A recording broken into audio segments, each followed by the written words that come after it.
Zurdo Ramirez versus Yuniel Dorticos is a fight I'm very much looking forward to on this Jake Paul card. Cruiserweight title fight. Zurdo Ramirez being the Unified Champion. Yuniel Dorticos being a former champion looking to get back to his glory days. To be fair, I think he's more on his way out than his way in because this guy's pushing 40 to be fair. And even though Zurdo Ramirez is not a spring chicken himself, he's actually smaller in a sense because Yuniel Dorticos is a career cruiserweight. He hasn't fought any lower than cruiserweight. Where Zurdo Ramirez, he's coming up from super middleweight. He was at light heavyweight for a little while, about 6 fights. He lost his title shot that he had with Bivol. And then he said, you know what, I'm still too small. So he's gone up to cruiserweight and he's won 2 titles up there. So now he's defending it against Yuniel Dorticos. What kind of fight do you expect to see here?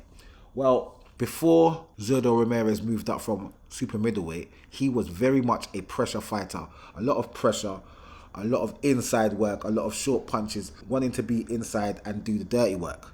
But since he's moved up a weight, he started to be more on the back foot and start to pick his punches better, and he more fights on the outside as if he's more wary of the fact that he's now not as big as he used to be when he was at super middleweight.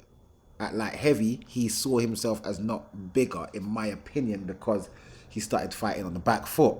And even after he moved up to cruiserweight, he still finds himself fighting on the back foot. So for me, he believes that he is of a disadvantage at these bigger weights. But the way Dorticos fights, he needs to go back to his old school style, because the way Dorticos fights, his power is at the end of his long reach.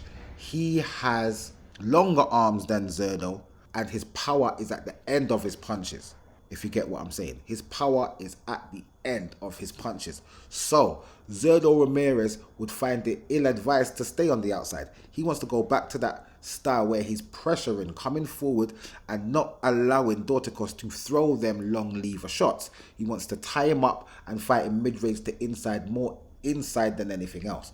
Will he go back to that? Time will tell. I'm going to go for Zurdo Ramirez to defend his titles, just due to the fact that Dorticos is on the wrong side of 35. He's pushing on to be an elder statesman in boxing in this day and age. Where Zurdo Ramirez is 34, you can say that's kind of like prime type of age for that type of heavier weight. He's 34. Yuniel Dorticos is listed at 39 years old. He's going to be 40 in March. He hasn't been very active of late. I mean, since 2019, he's only had 5 fights. He's a former champion, but he's very inactive at this present moment. So, this is what helps me decide that Zurdo, who has been very active lately, will win this title fight and defend his titles against the elder statesman, Yuniel Dorticos. I can't see him stopping him, so I'm going to predict that Gilberto Zurdo Ramirez wins this fight by unanimous decision or split decision after a 12-round battle. I think it will be a good fight. I think it's going to be entertaining, but that's the outcome I think will happen. Gilberto Ramirez to win and defend his title over the distance. I'll see you guys in the next video.